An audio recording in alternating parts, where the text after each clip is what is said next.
हमारे साथ हैं कांग्रेस के प्रदेश अध्यक्ष अजय राय जी।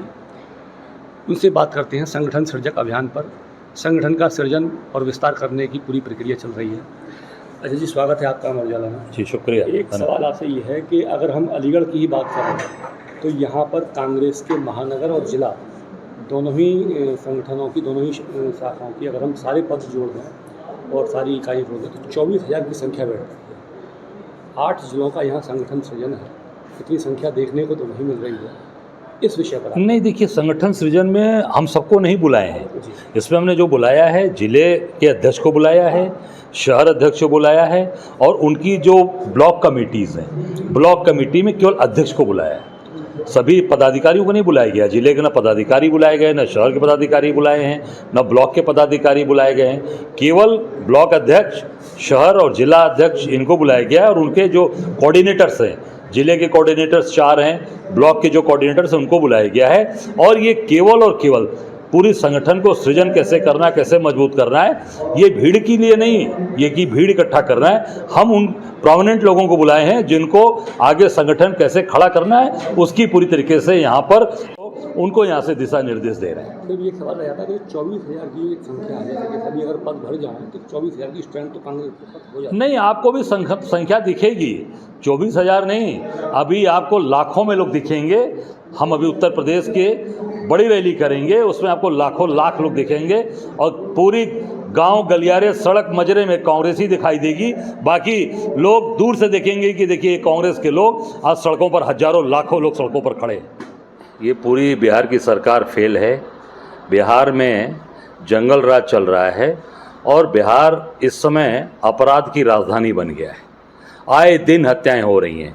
जैसा एडीजी साहब ने कहा कि बिहार में किसान हत्याएं कर रहे हैं, इससे तो ये साबित होता है किसान हत्याएं कर रहे हैं। ये सीधे सीधे आप देख सकते हैं कि ये भी आज ये पारस कोई हॉस्पिटल है, वहाँ पर एक हत्या हुई है सुबह सुबह, जहाँ पर हॉस्पिटल के अंदर घुस के लोगों ने ये पारस हॉस्पिटल के अंदर हत्या की है। आप ये देखिए, ये किसान लग रहे हैं।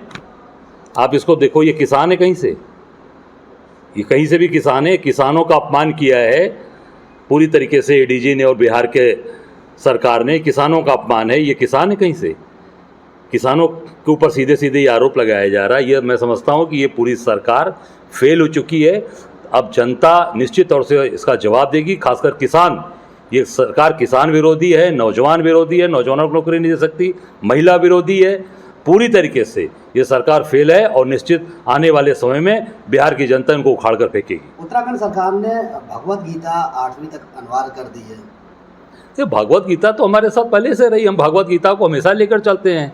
सबसे महत्वपूर्ण अगर कोई चीज़ हमारे लिए तो गीता है। गीता के उपदेश पे हम काम करते हैं। मैं यही कहना चाहूँगा उत्तराखंड की सरकार से, पूरे देश की सरकार से, कि जो भगवत गीता में भगवान कृष्ण ने जो उपदेश दिया है अर्जुन को, उसको मानो कि कर्म करो, फल की चिंता मत करो। और ये पहले ही फल की चिंता करने लगते हैं, काम नहीं करते, फल पहले ही बताने लगते हैं। इसलिए पूरी ये सरकार फेल है और इनको आज बड़ी इन सब ग्रंथों का इनको सहारा लेना पड़ रहा है, गीता का सहारा लेना पड़ रहा है। किस तरह से टैकल करेंगे, देखिए हमारा मैनिफेस्टो तैयार हो रहा है। जो मैनिफेस्टो हमारा तैयार हो रहा है वो सब पार्टियों के बीच में, हमारे संगठन से जुड़ी और पार्टियां भी हैं, क्योंकि हमारा वहाँ जो भी हम लोग कर रहे हैं वो गठबंधन में कर रहे हैं। तो सब लोग मिलकर जो भी अपने अनुभव को सामने रख के जो भी निर्णय वो लेंगे वो मैनिफेस्टो में आएगा। और मैनिफेस्टो में हम स्पष्ट करेंगे कि हर स्थिति का सामना करने के लिए हम क्या कदम उठाएंगे और किस तरह से जो जनता के सामने समस्या है उसको दूर करेंगे। ये वोटर लिस्ट का लेकर आए हैं वहाँ बिहार की सरकार, वो तो अभी सुप्रीम कोर्ट के सामने है। इसमें बहुत कुछ अब नहीं कह सकते हैं। कि हमने ये बात स्पष्ट कही है कि जो वोटर लिस्ट का मामला चल रहा है वो इस समय सरकार इतने देर में करवा रही है, चुनाव से कुछ दिन पहले करवा रही है। ये इस समय ये सही नहीं है, उचित नहीं है। अब सुप्रीम कोर्ट के सामने ये मामला है, बहुत जल्द सुप्रीम कोर्ट इस पर लंबी सुनवाई करेगा और उस सुनवाई के बाद हमको पता चल पाएगा कि क्या होता है क्या नहीं होता। चुनाव आयोग की भूमिका में आप सही मानते हैं? चुनाव आयोग के बारे में हमारे नेता बड़ा स्पष्ट कर चुके हैं कि हम संतुष्ट नहीं हैं। जैसी कार्रवाई चुनाव आयोग की महाराष्ट्र में रही या चुनाव आयोग जो अब कर रहा है बिहार में कर रहा है, उन सब को लेकर बहुत सारे बिंदु हैं जिनको लेकर हमने चुनाव आयोग के सामने अपनी आपत्तियां रखी हैं। उस पर अभी हमें कोई संतुष्टि प्राप्त नहीं हुई है। पीडीए के साथ है क्या? देखिए, आज उत्तर प्रदेश में जो स्थिति है हम उसी की बात कर सकते हैं। आज जो भी हमारे संबंध हैं हम उसकी बात कर सकते हैं। आगे हमारे नेता क्या तय करते हैं सारी पार्टियों के, वो हमारे नेता तय करेंगे। एक बात हम स्पष्ट कर दें कि जो पिछले चुनाव में हम लोग मिल के लड़े थे, उस चुनाव में हम मानते हैं कि दोनों पार्टियों का फ़ायदा हुआ और भारतीय जनता पार्टी को रोकने में दोनों एक साथ मिलकर सफल रहे।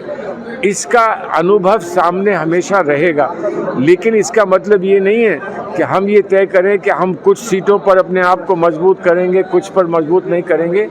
पूरे उत्तर प्रदेश में सशक्त रूप से हम तैयारी करेंगे कि जब भी हमारे साथ कोई जुड़े मिले और हमारे साथ मिलकर लड़े तो हमारा योगदान और कंट्रीब्यूशन उनके लिए एक महत्वपूर्ण कंट्रीब्यूशन होना चाहिए।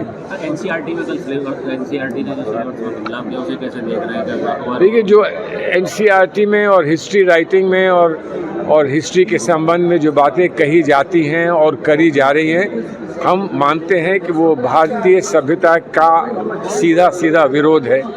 हमारी मिली जुली एक साझी विरासत हमारे मुल्क की, हमारे देश की, जिसमें हम सच्चाई को स्पष्ट करते हैं।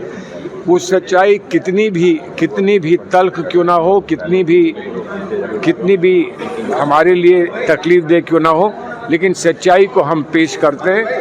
हम तोड़ मरोड़ के किसी चीज़ को पेश नहीं करते हैं। और जिस तरह से इतिहास के बारे में इस सरकार का व्यवहार रहा है, हम ये मानते हैं वो इतिहास को धूमिल करने का व्यवहार है और ये एक बहुत बड़ा अन्याय है आने वाली पीढ़ियों के साथ। उत्तराखंड सरकार ने भगवत गीता को कंप्लेन किया है। भगवत गीता से तो कोई इस देश में किसी को कोई समस्या नहीं हो सकती, लेकिन अगर भगवत गीता से किसी को समस्या नहीं है तो वैसे ही कुरान से भी किसी को समस्या नहीं होनी चाहिए, बाइबल से भी किसी को समस्या नहीं होनी चाहिए। इस देश में हम सब ही अपनी जितनी भी धार्मिक ग्रंथ हैं उन सब का बराबर का सम्मान करते हैं। किसी की आस्था का मामला होता है और किसी का संवैधानिक व्यवस्था का मामला होता है। अगर आप ये वीडियो YouTube पर देख रहे हैं तो हमारे चैनल को सब्सक्राइब कर बेल आइकन दबाएं और Facebook पर देख रहे हैं तो हमारे पेज को लाइक करें।